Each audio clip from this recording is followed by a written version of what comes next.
Alexa, stop.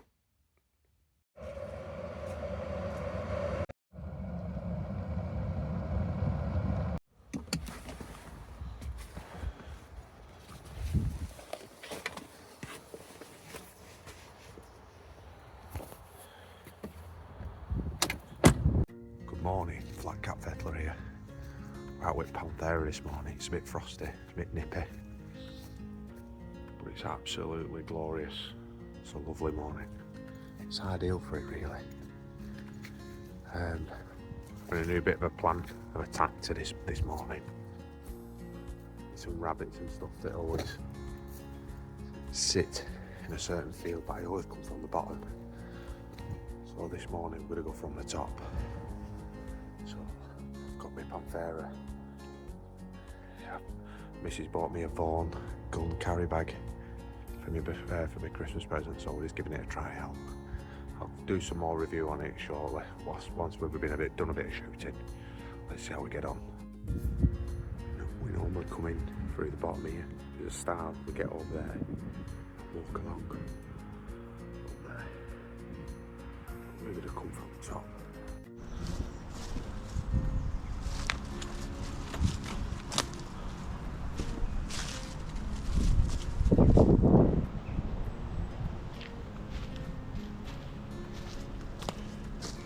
Doing a bit of different tack. I went over that way, doing nothing on the top anyway, and I seen a person walking a dog. Fuck it, I don't mind people walking a dog, but they're trespassing on the land where I go, and it grips me fucking shit really, because if I were walking in their fucking back garden with my dog, they'd be a bit pissed off, wouldn't they really? But once a dog walker's been down, job's fucked. So we're going to go down here into this woodland, see if we see any squirrels out like that. So we'll keep you posted.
Stepping on bastard twigs.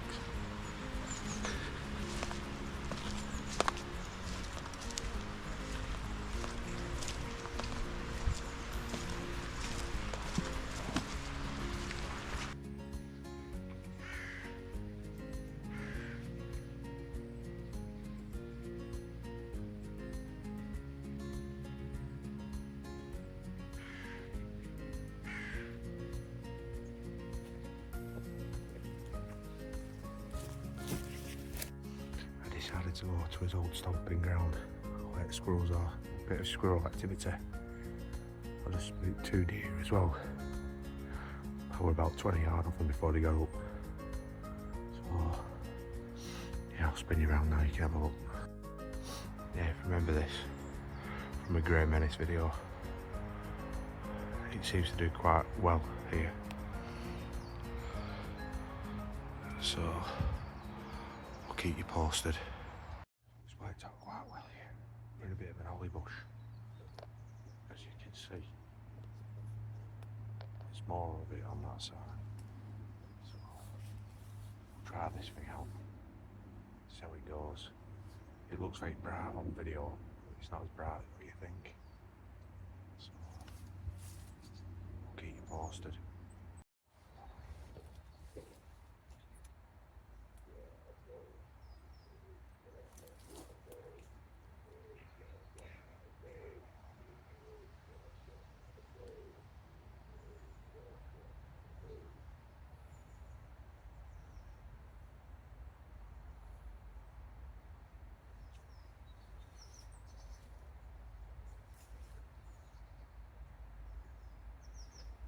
It's running everywhere.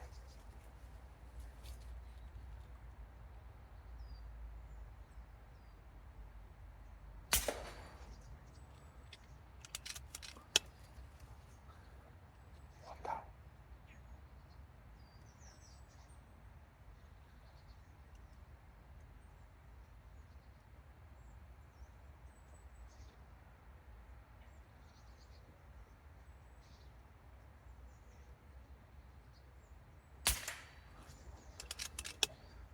It's that one.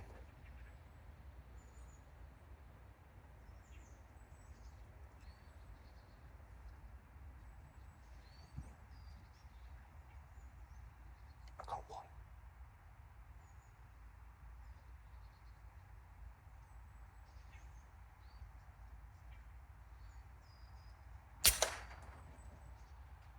Two.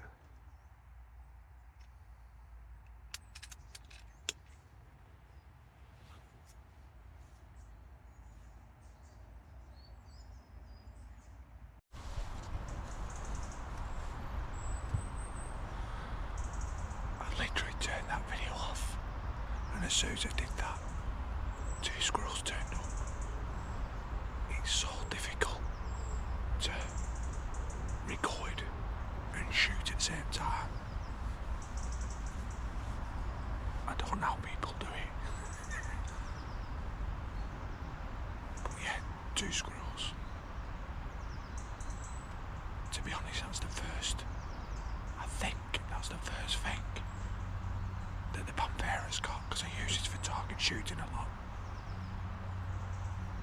I'm using 2-2 ADs.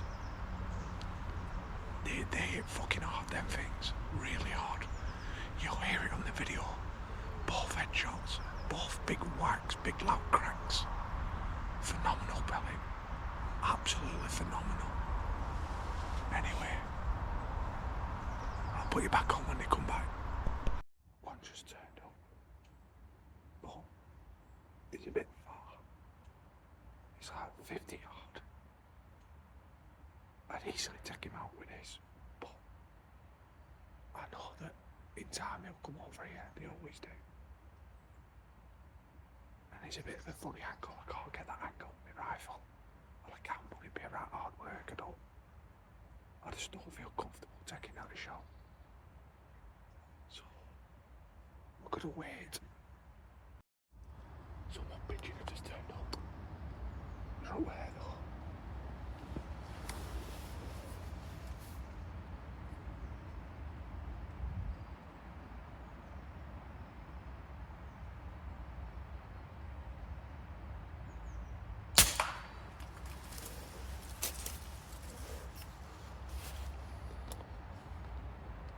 Got him. 2 pigeon. They landed, the one on the camera. It's obviously I didn't shoot him. The other one you could just see, I couldn't see him either. The one that I could see, I could just see a right small portion of his breast in tree. I think you'll have heard him dropping it floor. As I say, they fucking hit hard, these ADs. Really hard. I got him right in clockwork here. Good breast shot. So I'll retrieve him when I retrieve them 2 squirrels in a bit.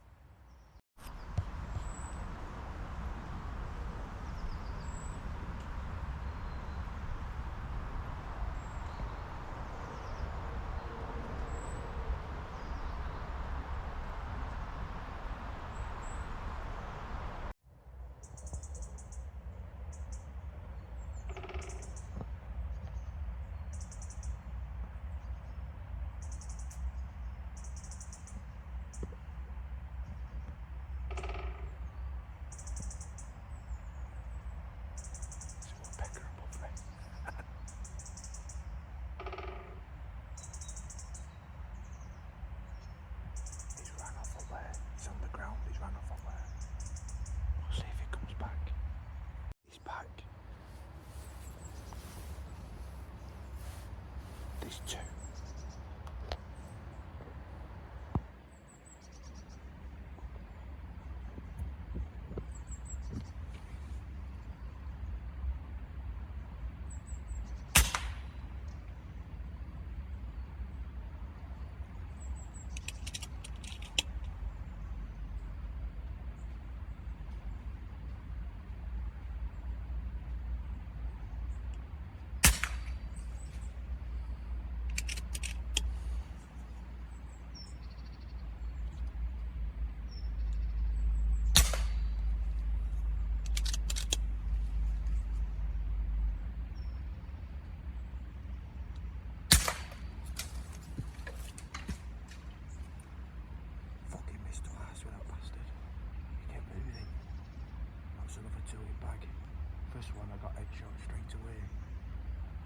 Right, I can speak a bit better now, so we'll just here, basically.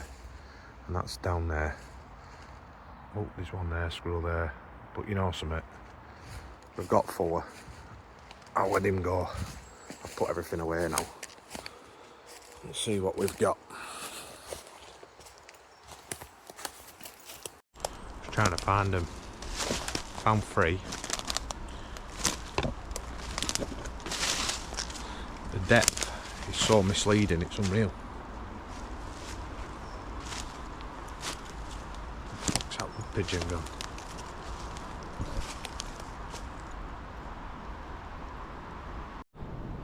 I have looked fucking everywhere, peeps, and I've seen him drop, and they dropped dead and they were flickering.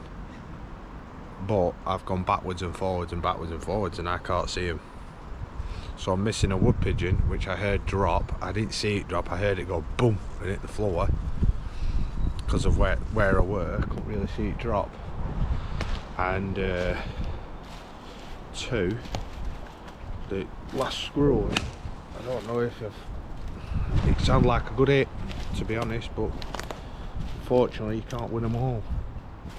It's just part and parcel of hunting. The rest of them are all, you know, all headshots and what have you. But it's so thick. It looks like nothing, but it's so thick. It's unreal. Just seeing if that. I've looked everywhere. There's some weight to these squirrels as well. These are heavy. Really big squirrels. Really wanted that wood pigeon, to be honest. Wherever that's bloody gone.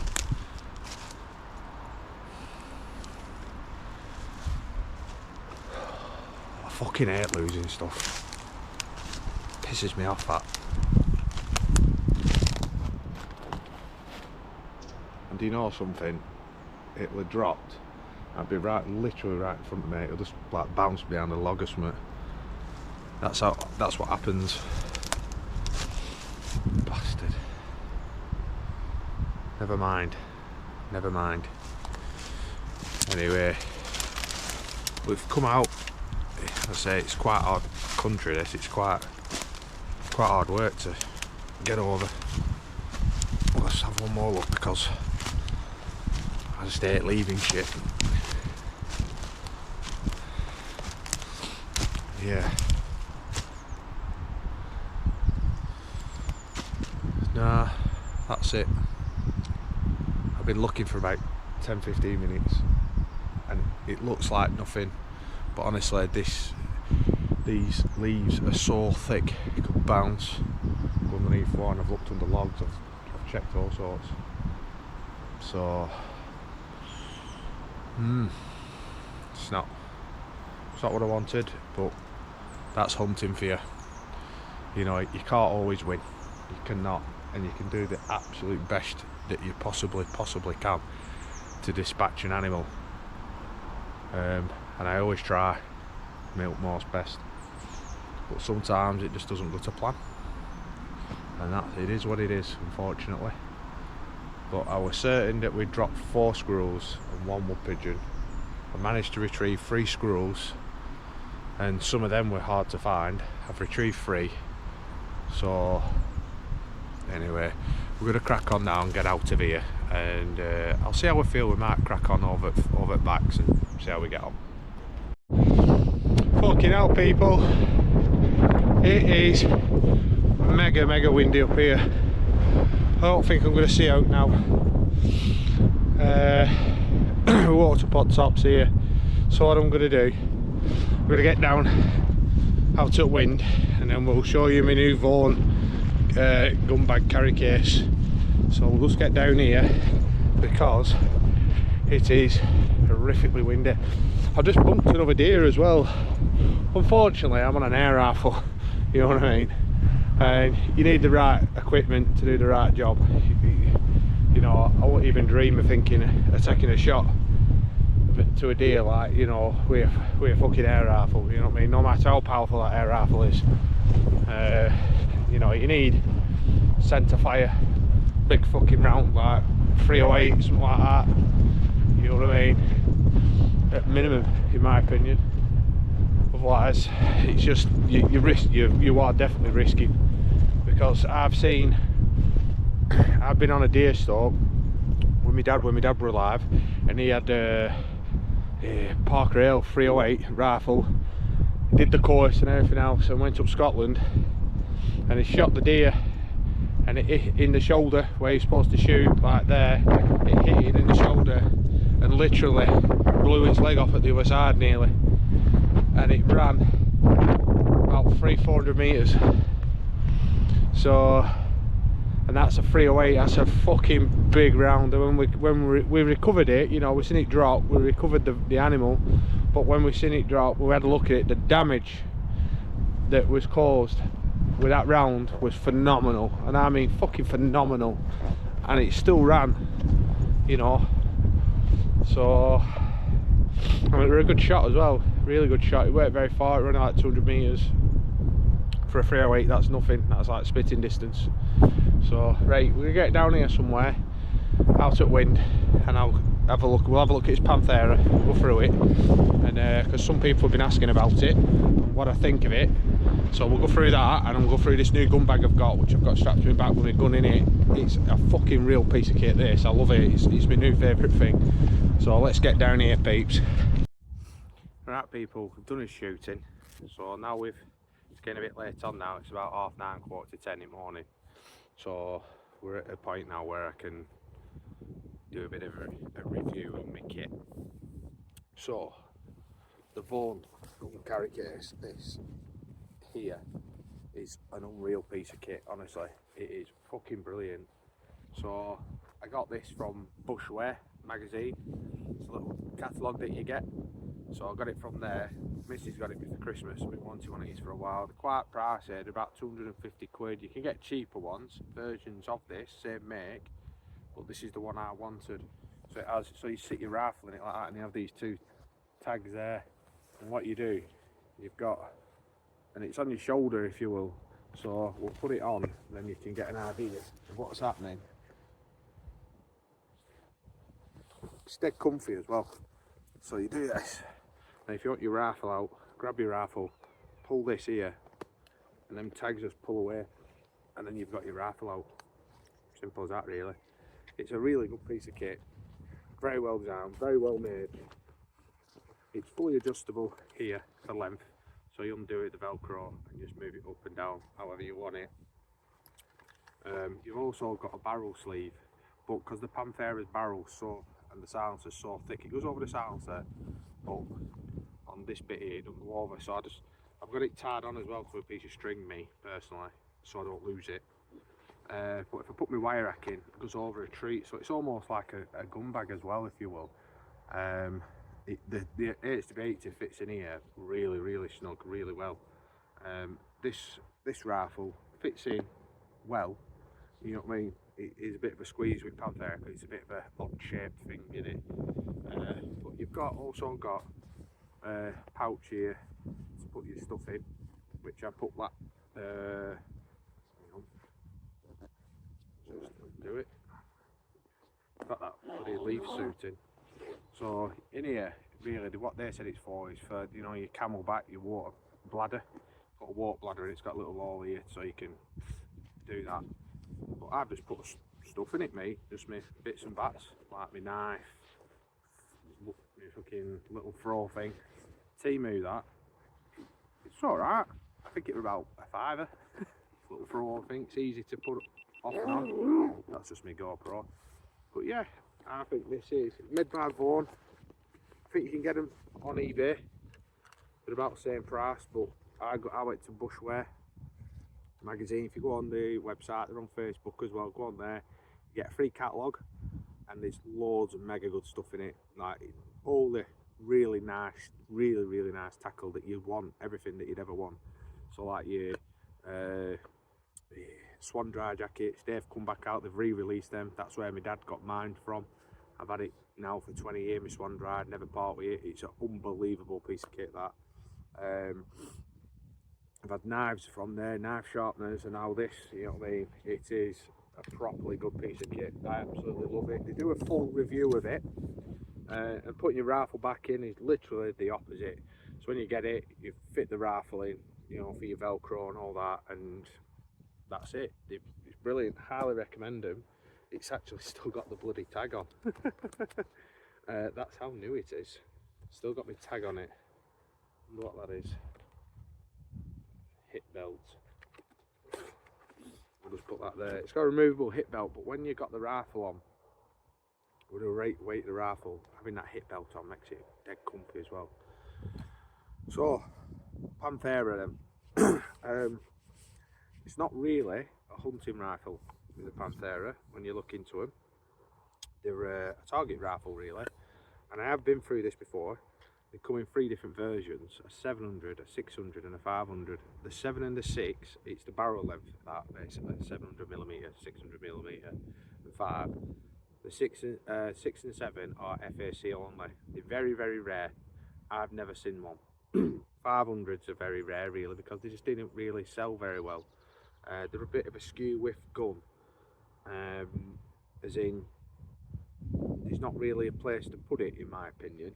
You know, especially the 500, they brought it out to compete with, I think in America, to compete with 2.2 rimfire, which I think it does, and they're very good, very good. And I think the 700mm are something like 120, 130 foot-pound with a 30 cal slug. They fire big solid slugs.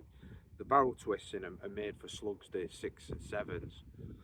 Now, these rifle, this 500 of mine is at 12 foot-pounds, and this thing is the absolute pinnacle of air rifle technology, in my opinion. It is fucking phenomenal what you can do with this gun. You can fine tune it, tweak it, everything you want. The trigger is unbelievable. It is the best trigger ever used in my life. It is so predictive, it's unreal. So, I've got a 10-shot mag in at the minute. It's not cocked, so your safety's here. It's a lever action rifle. Like I say, this is the 500. I use an MTC scope on it. It's I don't know the name. It's a Viper Pro, which I have. I've already done a little review of this, and the scope is phenomenally good, but for hunting, I would say not so, in a way, because the crosshairs are so fine. It's fucking real. You can't see. Sometimes you can't see them.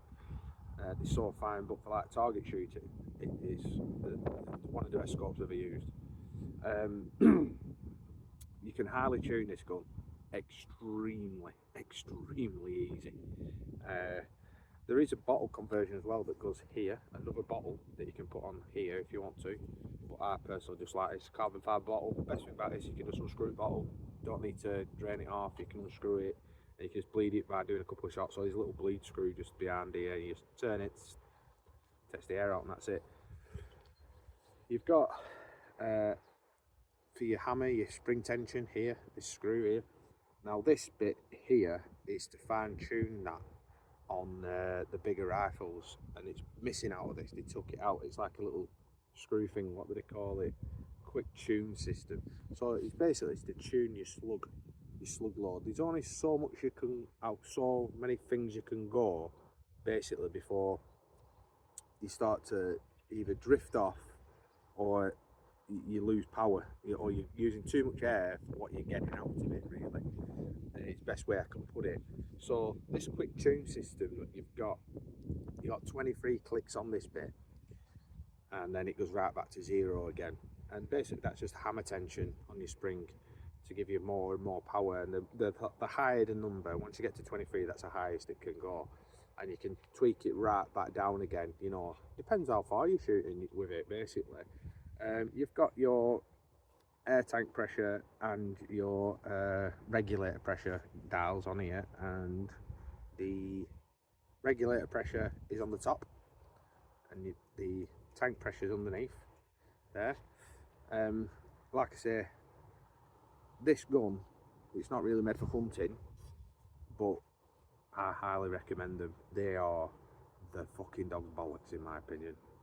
Now the thing with FX rifles, which I've known for a while, is that the parts are all interchangeable. It's like they go at parts bin and say, right, let's try and make something else out of all these parts and call it a different name.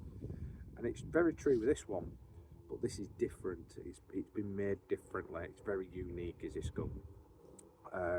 Also the rail here it's tapered down. It's got it written on here, so 6 mils, I think it is, yeah, something like that. So it's higher at the back, it is in the front. A lot of target rifles are like proper target rifles anyway. You can buy loads of modular bits to go on here. You can spend an absolute fortune on it. Tuning wise is where some people want what they want to know. Now, do this on your own back, and I suggest you buy, I mean the law in this country is 12 foot-pounds maximum before you need an FAC. Once it hits over 12 foot-pounds, so that might be 12.5. Once you're over that, this is then classed as a section 1 firearm. Right, so that's a word of warning. So always use a chronograph and always test it before you start fettling and messing about with it. Right, so things you can do if you for tweakers, basically, for fettlers. So you can take this butt off here, and in there you got your hammer spring and your actual hammer. Now if you go on your eBay, you can get different hammers and different weights. What you want is a tungsten 4mm hammer. They're not so much money, about 20 quid if that, and you want a stiffer hammer spring first of all in there. Right. Once you've done that, you put all that back together, then the next stage, doing that alone could possibly take your rifle over. Then the next stage to that, if you look, you can just see that screw there. Now then, that's for your regulator pressure. I forgot what Allen key it is, but you need one with like a ball on it because of the angle to go in and turn it. Now you turn it clockwise and you'll see the regulator pressure go up. Don't ever take it over 180. When you look at 180, 12 foot-pounds is round about 85, 90. If you take it to, you don't ever take it over 180 because you can damage the rifle. Don't ever let your bottle pressure fall, so if it's at 180, don't let your bottle pressure fall below 180. If you're at 150, don't let your bottle pressure fall below 150. Obviously by tweaking it look like that, you're going to be getting some serious power out of this rifle. So just be careful. I don't want any, but this is not a thing to say this is how you do this and this is how you do that to get the maximum power out of it. Right? What I'm showing you is what you can do to the rifle, what it's capable of, right, and what power's capable of it. There's other things you can do, but they're you're talking machining and stuff like that then. So them are the simple things you can do to this rifle. Doing them, certain things, you're well above a 2.2 subsonic rimfire anyway, let's put it that way. So you want to be extremely careful. If you get caught with that, you're going to prison. You're going to prison for at least 5 years. So that's a word of warning. So be careful. Don't be irresponsible, basically is what I'm saying. Mine's at 12 foot-pound, and it genuinely is. Right, and I'm happy with that, and it's a 12 foot-pound. I've got it tweaked, got it dialed in. This thing, even at 100 meters, right, you can hit 50p coins at 100 meters at 12 foot-pound with this rifle. The accuracy is like nothing I've ever come across before, ever. ever. It is a fucking phenomenal rifle. It's built so well, it's unreal, and so it should be, because the price of this rifle when it come out was around 1700 pounds without the scope, without the silencer, because that's the silencer. So taking that off as well, just about there. The silencer were 180 quid. That's why it's got a bloody cover on it, because I don't want to scratch it. So yeah, that's about it really. That's about as much as I'm going to go into it here, out in the cold and shit. So yeah, fully adjustable cheek piece, adjustable butt, carbon fibre bottle. The action is unreal. The trigger is the best that I have ever used in my life. It is unreal, and I've shot some rifles. If you didn't know, I was also a sniper in parachute regiment, so I've been around a lot of equipment. I've tested a lot of stuff for Accuracy International. You know, I've gone down to their factory in Portsmouth, I think it were. Portsmouth, yeah, it were Portsmouth, and did a lot of stuff down there because they do make rifles for Olympic shooters, things like that. Trialing out new bits of kit and things. So this trigger, I know it's on an air rifle, but this trigger, if this was on something like a big firearm, oh my god, it is. You don't have to do nothing to it. Nothing. Don't touch it. Out of the box, it is the sweet spot. It's completely and utterly predictable. So yeah, that's about it really, peeps. So now I'm going to get home. I'm going to have a brew. I don't think I can face bacon, and I especially can't face turkey. Boxing Day was yesterday. I had a turkey leg, and I was in rag after that. So until next time, peeps, I'll get all this together now, compile it all together, try and make a good video. Bit gutted that we couldn't find that squirrel and wood pigeon. I heard the wood pigeon. I didn't see it drop because of where the trees were, but I heard it thud hit the floor, and I just could not find it. Same with a squirrel, because when you shoot them in the head, they wriggle around, and you know they're dead, but they wriggle around, and trying to find them sometimes is nigh on impossible. They somehow, even when they're dead, they get themselves into the least little nook and cranny. So yeah, we might have to buy a terrier. We might have to get a little dog, a terrier. I do miss my little terriers. So until next time, peeps, thank you very much for watching. Have a fantastic new year, and I'll see you there.